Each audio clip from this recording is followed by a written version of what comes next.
This episode is brought to you by my 10-week Fertility Awareness Mastery Group program. If you're listening in real time, new groups are forming in August of 2017. Reserve your spot today by heading over to fertilityfriday.com/group program. That's fertilityfriday.com/group program.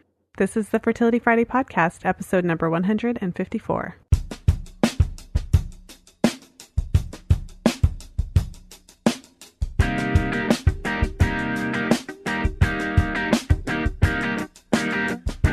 Welcome to the 154th episode of the Fertility Friday podcast. Thank you for joining me today. I'm Lisa from fertilityfriday.com, and this is your source for information about the fertility awareness method and all things fertility.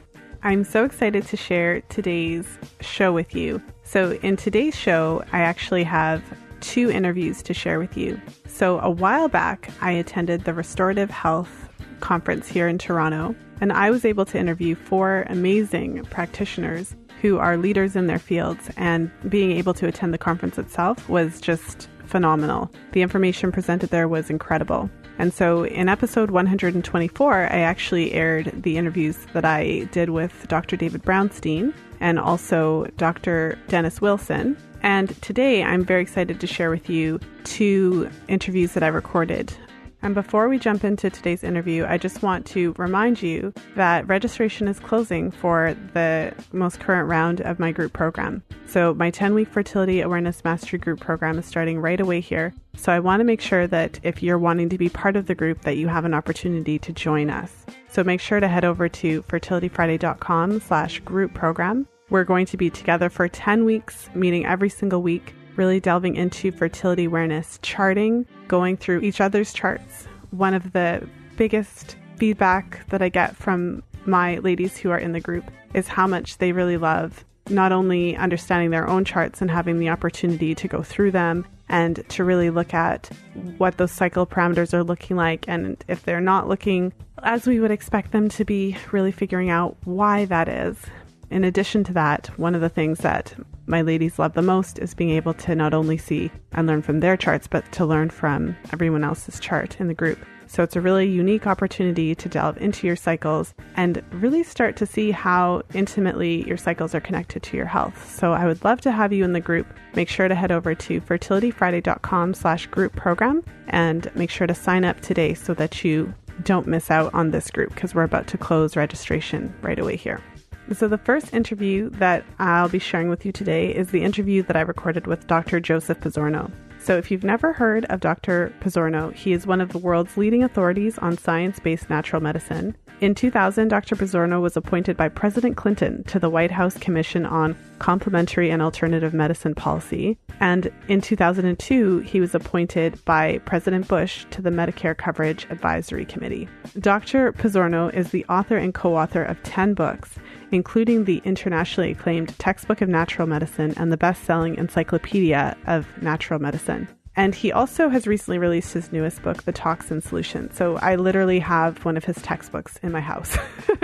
And in our interview, Dr. Pizzorno talks about toxicity and how it relates to fertility and pregnancy, what we should be doing in preparation for pregnancy, what we can do to reduce our toxic load, and even to find out if we are toxic. And he also shares how toxicity interplays with other illnesses that we wouldn't necessarily expect. So he talks about the connection between toxicity and insulin resistance, a topic that comes up a lot on this podcast. It comes up when we talk about PCOS, amenorrhea, and a variety of other fertility challenges. So without further ado, I'm going to jump into my interview with Dr. Pizzorno.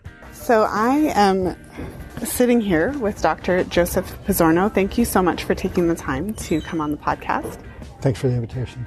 In your lecture today, you were talking about toxicity and how it is at the heart of so many different illnesses, yes, in a way that most of us would never consider. And so as I was sharing with you, the majority of my audience are women, some of whom are trying to conceive now, some of whom are thinking of doing that in the future. Maybe we could start our conversation there. What do we need to know when we're kind of thinking about and preparing for pregnancy about reducing our toxic load? I think that's an incredibly important question that all women should be considering. So it turns out when I was in primary care back in the late 70s, actually my specialty was natural childbirth. So I had the wonderful time of life to help women be healthy, then when they have problems with conception, help with conception, and then have healthy babies. And the two things I think are just so critically important are, one is making sure of optimal nutrition, but the second is decreasing toxic load. So as you may have heard in my lecture today, if you look at women in the top 10% of exposure to organophosphate pesticides compared to women with the bottom 10% of exposure, and then look at the IQ of their children, turns out that children born to women with the top levels of organophosphate pesticides have a 7-point drop in IQ and a doubling of ADHD. So it's a huge problem. We also know from animal research that, in contrast to what I was taught half a century ago when I was studying to become a naturopathic doctor, that nature has decided the mother is more important than the fetus. So, for example, if you look at the amount of mercury in a woman's, and you might look at the amount of mercury in a baby, it turns out the fetus concentrates toxins from the mother as a way of getting rid of it. If you look at women when they're breastfeeding, it turns out they get rid of a lot of the toxins like PCBs through the fatty fluids in the breast milk. And so while breastfeeding decreases PCBs in women, which is good because look at PCBs are a major cause of breast cancer, it may explain why nursing women have less breast cancer than women who don't nurse. The problem is where those PCBs going, they're going into the baby. Mm-hmm. So getting toxins out is incredibly important. It's not only incredibly important for the health of the baby, it's also important for fertilization. So I request of women who ask for my advice, I like a year before they get pregnant to clean the toxins out because it takes a long time to get these things out safely. Wow. I think some of the women listening just think to themselves, like, a good question with regards to that time frame is, how do you talk about that with a patient when you're working with a woman who's feeling that rush and that pressure to get pregnant yesterday? That's a good question. And I guess I'll hide behind the perspective of I'm really good at understanding physiology and biochemistry, things like this. So the point I take is this is a special time of life for women, and you're going to live with this child for the rest of your life. So while there is a biological clock ticking, you want to make sure the baby you have is as healthy as possible. So please give me a year. It may not take a year because we'll objectively measure how the toxins are doing, but you shouldn't get pregnant until you get the toxins out. So then for women listening, I mean, it's almost a funny question to ask, like, how do you know if you're toxic? The answer is probably if you live in the world. But but how do you know if you're toxic? What are some of the things that we can do to find out? Excellent question. So there's both direct measures and indirect measures. Of course, the direct measures are the best, but they're also more expensive, and we can't test for all toxins. So, for example, you can't test for metal load by looking at, for example, a woman's first morning urine, or to be even better, to what's called challenge testing, where a woman takes 300 milligrams of DMPS and 500 milligrams of DMSA, and then collects urine for 6 hours. That way you can determine what the body load is. So first morning urine tells you acute exposure, current exposure. The challenge testing tells you body load. And what counts most, of course, is body load. You can also then directly measure the amount of chemical toxins in the body with both blood and urine tests. So the big advantage of these things is that they're pretty objective. The big disadvantage is that they're a bit costly. You have to have a doctor to help you do this. Mm-hmm. There are indirect measures. There's a couple of enzymes in the blood that come from the liver. And it turns out that the more toxic a person has, the higher the levels of those enzymes in the blood. Now, they're within the so-called normal range, because normally we measure enzymes in the blood to determine if a person has hepatitis, because you get really high elevations. But it turns out an enzyme called GGT goes up in proportion to the toxic load in the body in 90% of the population. Unfortunately, in 10% of the population, they don't upregulate GGT in proportion to the toxic load. The reason GGT goes up in proportion to toxic load is that it's the key enzyme that recycles glutathione in the body. And glutathione is the main way our body protects us from toxins, and one of the main ways it gets toxins out of the body. So one way I measure how well I'm doing with treating a person is to see where their GGT is. If a person has a GGT above about 25, that tells me they have toxicity in the body. The normal range is 10 to 16. So just to kind of pull it back a little bit, so you're doing an indirect measure because you're not measuring the toxins themselves, right, but you're basically measuring how hard the body's working to detoxify. Exactly. Yeah. So it tells us who's most toxic. So if a woman comes in who does not have any obvious toxicity, has a GTT, say 15 or 20, that woman is probably fine. She's not going to have a problem, unless she's one of the 10% that can't upregulate GTT in proportion to toxic load. Now, conversely, if a woman has a GTT, say 30, 35, there's plenty like that, that tells me there's actually a lot of toxicity going on. Let's stop the toxins coming into the body and get the toxins out of the body as quickly as possible, and we'll know we're being effective because the GTT goes down as toxins go out. So I have a question then, based on what you said, and I feel like it might be just opening up like a rabbit hole, but you mentioned, some people aren't able to, upregulate based on, so, they're exposed to toxins, but their body isn't detoxifying them. So is that associated with like a genetic? Yes. Yeah. Genetics has a huge impact on people's ability to detoxify. So, for example, the 10% of women who can't upregulate GTT are way more sensitive to chemical toxins. So most likely they already know they've got a lot of toxicity. And then you look at the regular enzymes in the liver that detoxify many of these chemicals, there's 1,000-fold variation in how well those enzymes work. So, for example, you have a lot of melanin in your skin, which means you probably have an African or an Indian background. Well, so it turns out that your enzymes are probably 30% more active than my enzymes. Okay, so you're actually better able to get rid of toxins than a Caucasian would be. Right, and you were mentioning those differences in the research that you're presenting today, and it's fascinating, and it has so many different implications in terms of preparation, like all over the board, but, gearing back to our conversation today about preparation for pregnancy. So, you mentioned the lead time being a year, and there's all these like detox. So if you do detox on Dr. Google, you get all of these ideas that you can do like a 10-day, 30 days.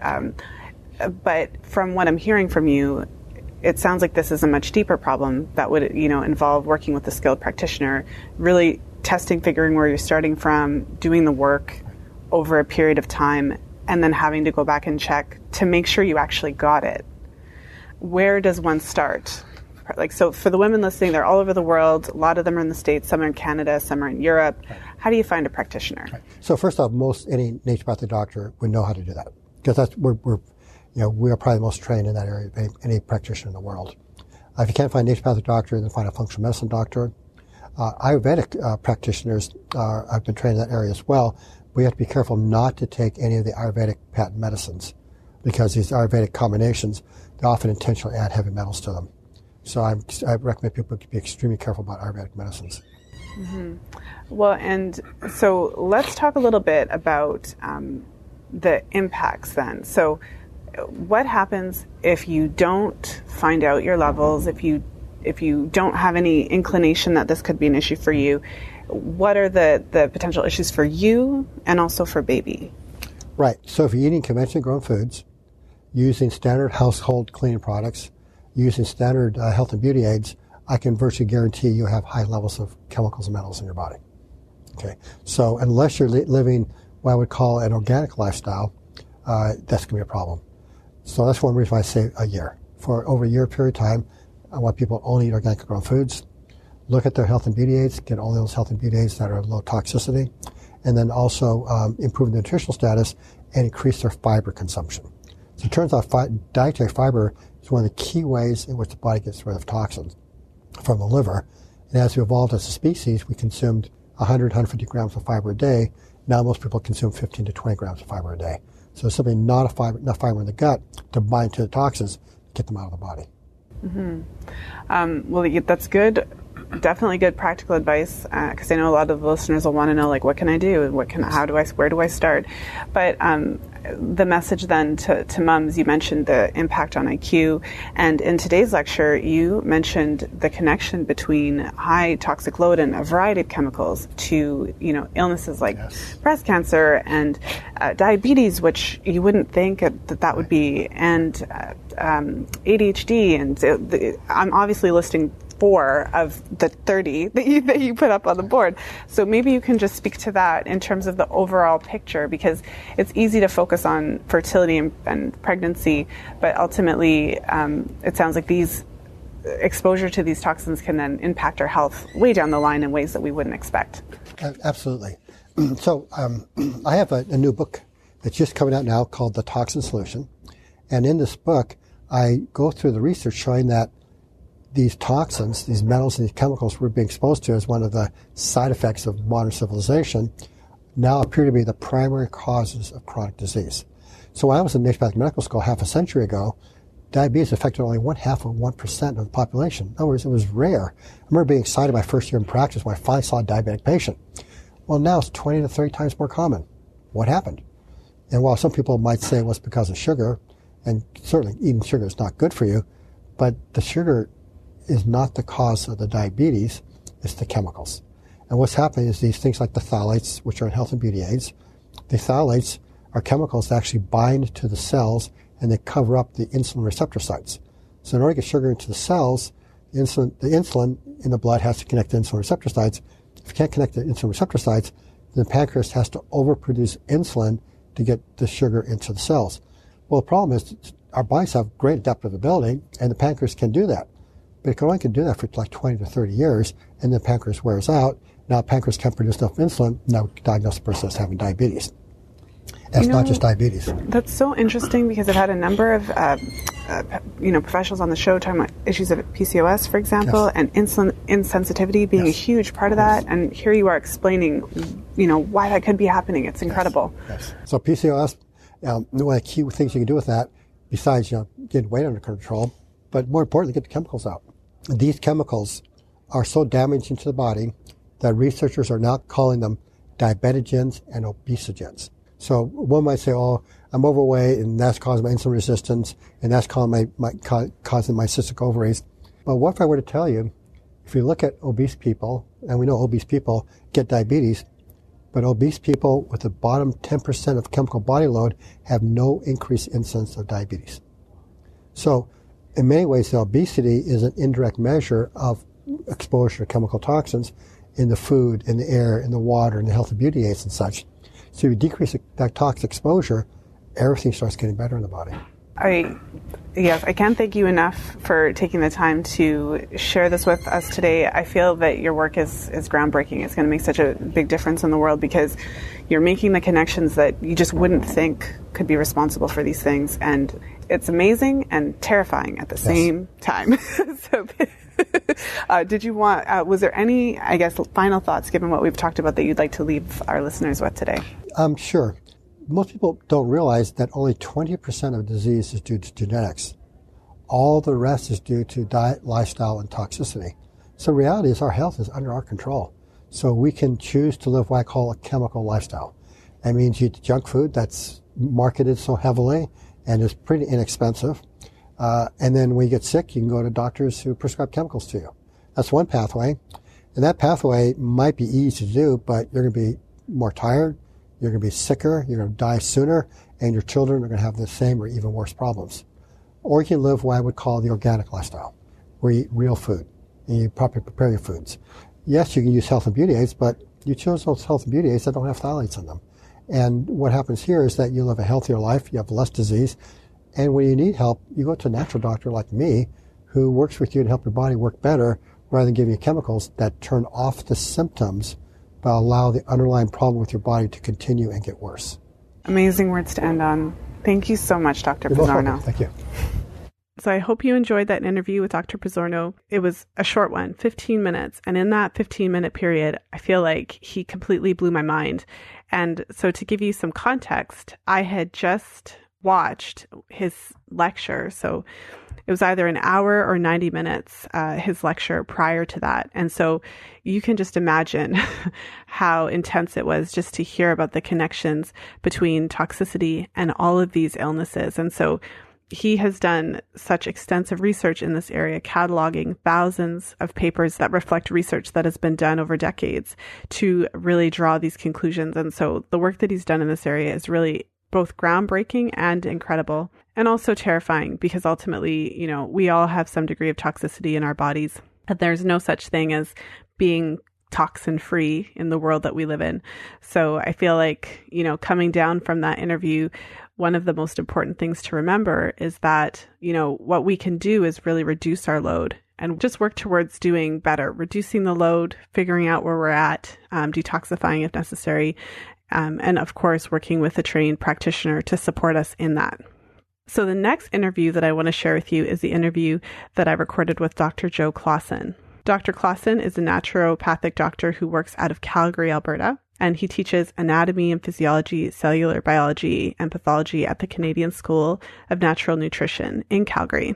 Dr. Clausen specializes in a number of different areas. In our interview, Dr. Clausen specifically talks about liver function and digestive function. He talks about the role of the liver in clearing both our natural hormones and also synthetic exogenous chemicals.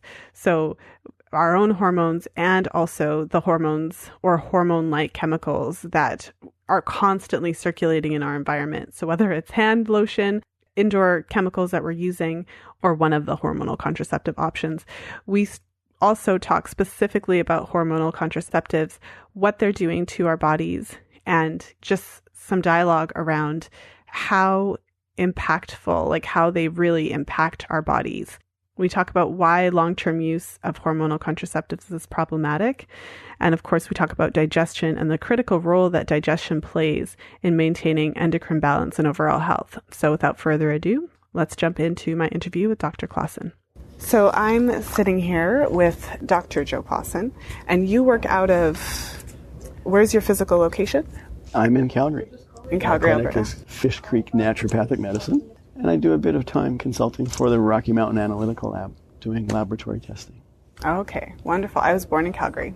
Were you really? Yeah. Oh, well, we've lost you. I'm sorry. I know, yeah. It was the husband. He brought me out east in Toronto. Of course. But yes, thank you very much for your presentation this morning. It was really insightful, and I really wanted a chance to ask you some questions because I think that there's so many different aspects, especially looking at fertility, and liver function can be kind of lost in that conversation. Like it's easier to talk about royal jelly or something. The digestive tract is definitely the least glamorous of these medical conversations. I would agree. Mm-hmm. Well, I think a good place to start is even just a basic overview of estrogen. Now, I recognize that could take about 6 days and about 3 books, but even just to give the listeners a sense. So one of the things that I talk about on the show is hormonal contraceptives. And so the misnomer of them, we're told that it's estrogen and progesterone when it's absolutely no such thing. Excellent point. And so maybe you could share with us just even the complexity of estrogen in the body and how it's not just one hormone. Sure. The estrogens, so estrogen is a category, and we have the 3 primary estrogens, the estrone, estradiol, and estriol. And they're named for the number of hydroxyl groups on them. It's actually logical. The estradiol is very powerful, and it's not that plentiful, but it's quite powerful, and that is the estrogenic effects. But it needs its sisters, the estrone and estriol, to dilute it. The estriol, for example, has every bit as much affinity to hit the estrogen receptor, but it can't stay there very long, so that's why it doesn't have the effect of the estradiol. We need to look at them in perspective. Then the really important part is how are those further metabolized? And they go down some different enzyme pathways to be the 2, 4, or 16 hydroxy form. I know that's a bunch of science stuff. What does it mean? It means that you want lots of the 2, you want very little of the 4, and some of the 16 is okay. But you can look and you can steer those pathways to the healthier form. And ultimately, the final part of that is that they leave the body after being methylated. You'll hear people talk about genetic SNPs, or the genes that can be altered. And if that methylation is poor, then you may still not finally clear them. And that's what we talk about in the liver. Okay, and so, in the work that I do, we use, as a fertility awareness educator, so I help women to learn when their fertile window is, and so, they plot their information on the chart, their cervical mucus, their basal body temperature, and so, sometimes you can take a look at a woman's chart and see all these kind of crazy mucus patterns that are telling us something about their estrogen metabolism, because if it's still circulating around there and stimulating a bunch of things, then you see some things at times when you shouldn't be seeing them. So maybe you could share a little bit about, what's supposed to happen, as our bodies produce estrogen and that process of producing it and getting it out. And especially in fertility, we also want to include the conversation about progesterone, right? And progesterone, it's that sort of lost orphan in the female hormone world. It's all estrogen, right? Remember Brady Bunch? Marsha, estrogen. But progesterone is a key to this conversation. For me, clinically, when I talk fertility, you have to have the rhythm of progesterone. has to be there. Has to have some estrogen, needs to be in the proper relationship through the time of the month. You're talking about the mucus or the signs. Well, you can have that when you see the changes in balance, and that could be driven not necessarily by the organic or the appropriate rise, let's say in progesterone or at ovulation, but because some other thing has caused the liver to ramp up production of this or to stop metabolizing it so the circulating level goes high. And the body doesn't really watch the clock. It watches the fluctuation of the hormones. We can tie that to the clock ourselves, but that's the key. So we've done something. We've taken a medicine, or we've taken a herb that has altered our liver production, and therefore we will see the changes because we altered that balance. We talked about gut flora, and I talk a lot about bile because I love digestion. But the bile, the reservoir you have in your liver, in the digestive tract at any given moment, contains a lot of steroid hormones. They're not active because they're not in the bloodstream. But we can deconjugate them from the bile, especially with the microorganisms in our gut, and now they're active, free, and will be reabsorbed. So, I changed the gut flora, got this particular bacteria for some reason became active, and it just threw a ton of estrogen out of the stool that's sitting in my bowel. And it was there, it just wasn't active, and now it's returned to circulation. So we can see some very sudden changes from things that would be nearly impossible to observe in the hormone levels outside of the healthy normal rhythm. Did that make sense? Yeah, so from what I'm hearing, it sounds as though does this happen in general, or is this in particular when you're having issues with your digestion? So something that's not supposed to be happening. So to kind of paraphrase to the best of my ability to what you said, it sounds as though, there's a point at which these hormones are supposed to be released from the body, but something happens and they're kind of reintroduced at times when they're not supposed to be, and then causing issues around that. It could happen to the person who has consistent digestive problems, or it could happen to somebody who doesn't because they got a GI bug. They caught a virus and it upset all of their gut bacteria. Or they encountered an antibiotic even unknowingly. And it does happen. So that's really interesting, because then what's happening in terms of your bacteria, something completely related that you probably wouldn't even think of then, can have an effect on your hormones. And there was something that you talked about in your lecture that was really interesting, and it was kind of how taking hormones can affect other hormones. So if you're taking, it's kind of a rough segue, but I feel like in my head it's connected, because you don't really think that if you're taking, say, progesterone, that it could have then an impact. Or if you're taking estrogen was the example, I think. Yeah. And it can have an impact on, say, your thyroid hormone. Correct. And it can have an effect on progesterone as well. And we call that the pregnane X receptor. And it's a xenobiotic receptor. It notices when there is an abnormally high level. So I used the example of estrogen. If you take a bunch of estrogen, to a level much more than you would normally see, that thing kicks in and starts clearing. But it's what's called a promiscuous receptor. It'll bind to almost anything. So when it gets engaged, because maybe you put on a skin cream that has a bunch of phthalate, okay, that'll trigger it. As will estrogen, as will thyroid, as will testosterone. But it's going to clear everything that it is capable of clearing indiscriminately. So if we gave that lady a bunch of estrogen, it started also clearing her progesterone. And in response to that excess of estrogen, it cleared her progesterone. It affected her thyroid hormone levels. And one of the things that can induce it is a particular antibiotic. You may have heard of the antibiotics and the failure of your oral contraceptives. That's the mechanism that's involved. That antibiotic ramps up this pregnane X receptor, and you start clearing all of the fake hormones, and you may also clear your normal endogenous hormones. But that's why the oral contraceptives fail, is something has induced the clearing of them through that mechanism we just described. So then this happens, you take hormones, you put on the skin cream with the phthalates, you take oral contraceptives or insert contraceptive delivery system. And then your level of hormones kind of universally in some cases will essentially decline because your body's clearing them out. That is correct. So then that kind of leads me into, so if a woman's taking hormonal contraceptives, so those synthetic hormones that are xenoestrogens, arguably, well, they're not arguably, they're endocrine disruptors because that's how they work. They work to disrupt your, they wouldn't correct. Function if they didn't disrupt your endocrine system, so it's part of it. So then could you speak on the impact of that on, like, just taking them on in terms of how it could be displacing the other natural hormones in your body? Without a doubt. And so in the hat I wear at the lab, I'll see hormone test results on individuals who are taking, women who are taking oral contraceptives. And what you see is their natural hormone levels become very low because we're suppressing not just the rhythm, but we're suppressing them throughout the baseline of it as well. So the adrenal production goes down.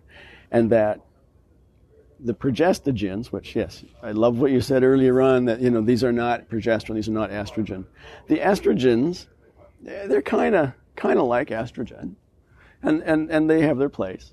But the progestogens aren't even kind of, sort of, almost like. They are not. They're just not like progesterone. But they ramp up your consumption of your progesterone, driving it. So now we've suppressed the level, A. But B, now we're pulling out what little bit is left. And that's the long-term problem. Women on oral contraceptives, what is that window? 8, 10, 12 years I see where there is a change. Dr. Joe, it's not normal anymore. Something's different. Weight management, no libido, which is like counterproductive to taking an oral contraceptive. I'm sorry, folks, but there's a purpose here. And I said weight management, it's really frustrating. But then the thyroid goes, and we see that. Is that receptor that's pulling out all the thyroid? Is it the lack of natural progesterone, which has that really elegant balance with the thyroid hormones? And you need those in women to support each other. And I think that's the great analogy I'd like to use, is that these hormones support each other. They're not independent and, throw a little of that in, and right? It's not like, you need more vanilla in that recipe. It's like, no. You need them to balance. And so, yes, the oral contraceptives are very hard on many things in the body, and you need to watch the long-term use of them. Mm-hmm. Well, and so for the woman who then is in the throes of it now, so she came off of hormonal contraceptives. I know I get a lot of emails from women who listen to the podcast. I finally did it. It was scary, but I came off of hormonal contraceptives. Some are wanting to conceive right away. Some are wanting to kind of just conceive a little bit later on down the line. But what are some of the things that we can do to improve those pathways and improve how our bodies are metabolizing estrogen so it's not disrupting and making things better, not worse? So I won't give you specific doses or protocols, but I'll mention things I would consider. Anything that improves the ability to pull out the steroid hormones, because by definition it will also help to remove the pseudo-hormones and the xenoestrogens. The diindolylmethane, the DIM, and I3C, I see those as wonderful ways to support the body's elimination. A key to it is we're talking hormones, but come back to the digestive tract. How do your body really clear an excess of these hormones? And you need to improve the production and release of bile. You need to trap that bile in fiber and have it come out in the stool. That is the primary route of elimination that we can affect. So it's tedious. It's work the patient has to do themselves. Mm-hmm. I don't have a magic pill for you. I can't give you, here's the plan, go away. You have to eat well. You have to have good nutrition. You have to absorb and assimilate those nutrients. Your digestive tract has to be smooth. Key to that is managing your stress. If your body is engaged, even if it's a healthy thing, and that stress has this negative connotation. And stress isn't negative or positive. We always view it as a negative. But if your body is engaged, you're always on, even if it's happy things like I'm planning a wedding and, I'm finishing my degree, but your systems are on, you produce stress hormones, you shut down the good stimulation of your digestion, and you don't produce these, produce the bile, produce the enzymes that will help you clear it. Mm-hmm. So we do need to maybe take a step back, and that calmness that promotes parasympathetic central nervous system dominance. I'm sure you've talked about that before, being in sympathetic fight or flight mode all the time. The body, particularly the female monthly rhythm, does not like high stress. It doesn't make sense from a very primitive sense. And this is not misogynist, but when we look at it from that animal point of view, if things are not right, stress-free, well-supported, well-nourished, why would this body be interested in that thing which would add to its burden? Right? Having Probably a baby? the most stressful thing. What's more stressful? If you're in total stress mode, the body probably protects itself by altering that fertility rhythm. I really believe that. And so look at all the things, not just nutrients, not just hormones, but in our world that might cause us stress. And you can see a huge improvement in how all these hormones change when we manage that. Mm-hmm. Well, it's so interesting because, in today's lecture, you were talking about the basic common sense things that we kind of lose in the busyness of life.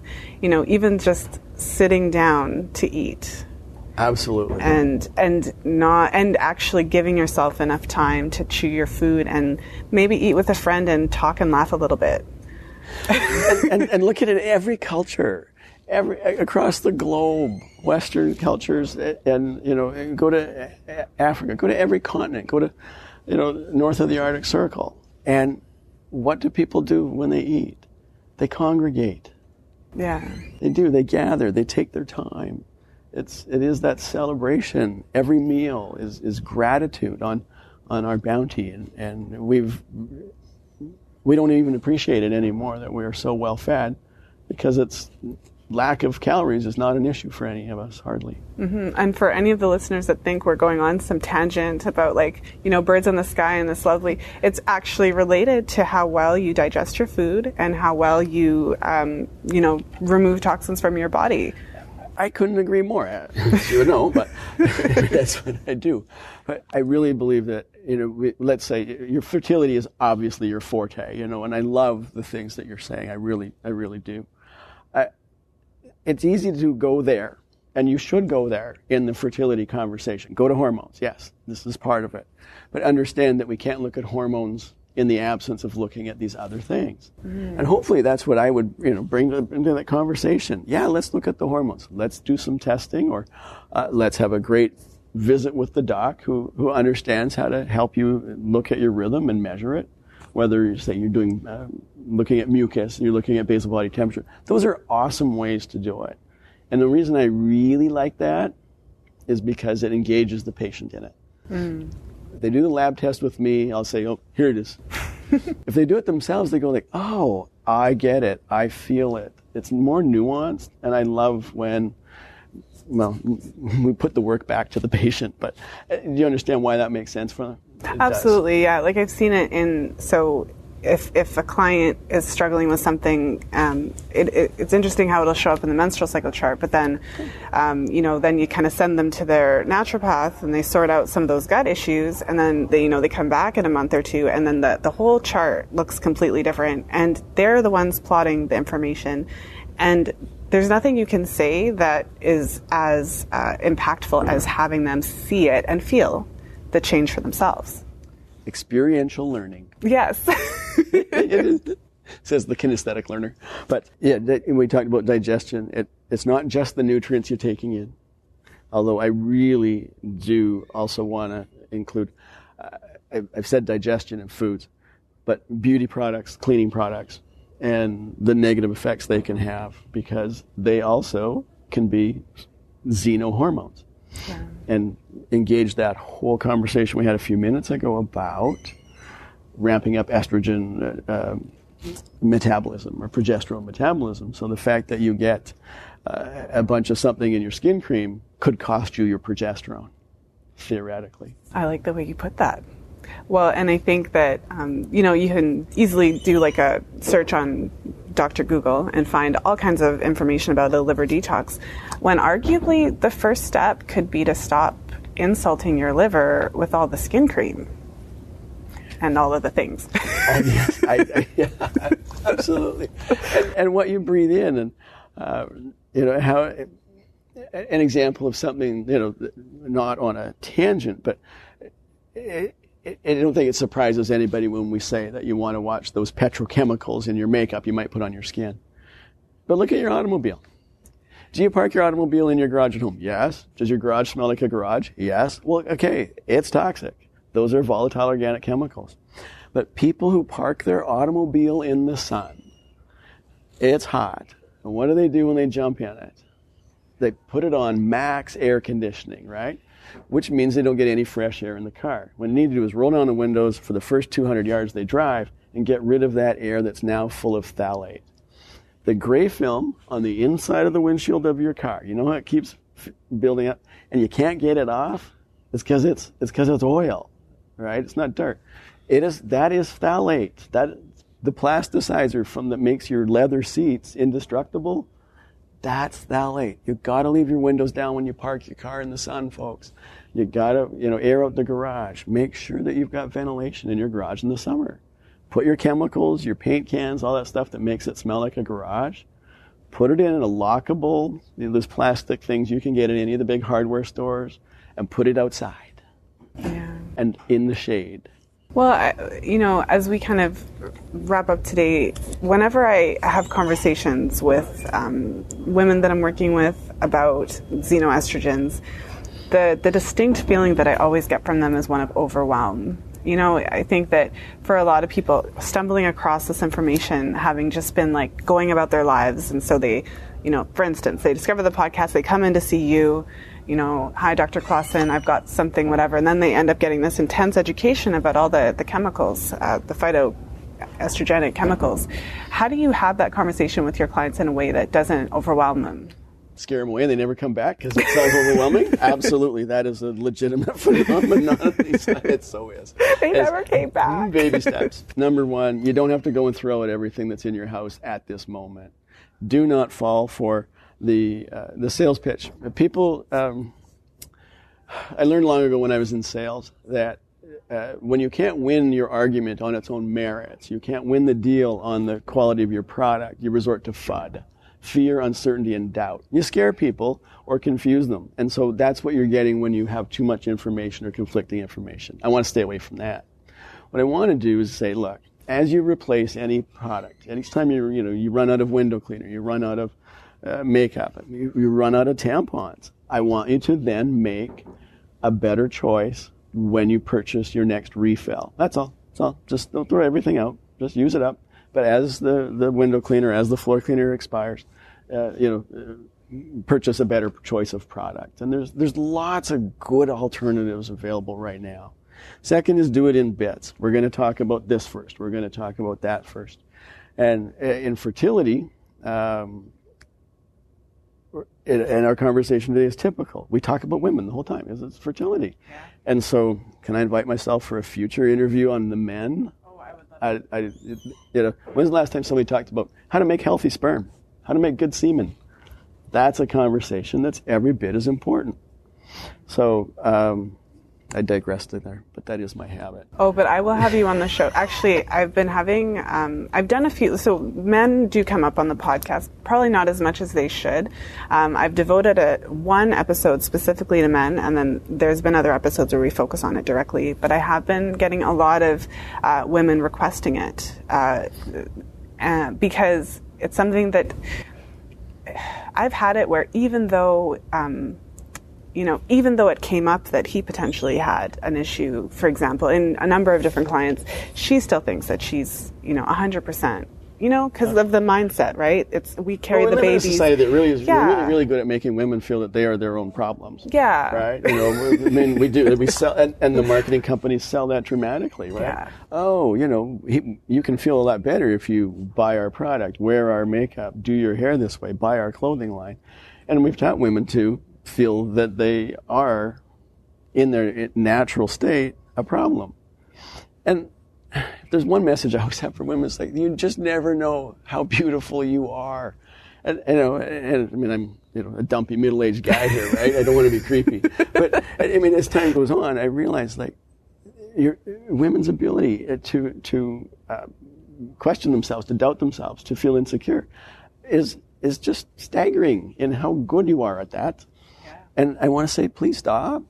Yeah. And because emotionally it carries baggage. And it distracts you from what's really going on, right? There's so many wonderful things we can do about fertility. I love the concept. Preparing for healthy babies. Yeah.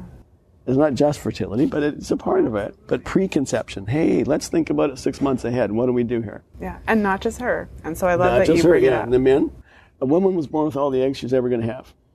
They're kind of set in stone.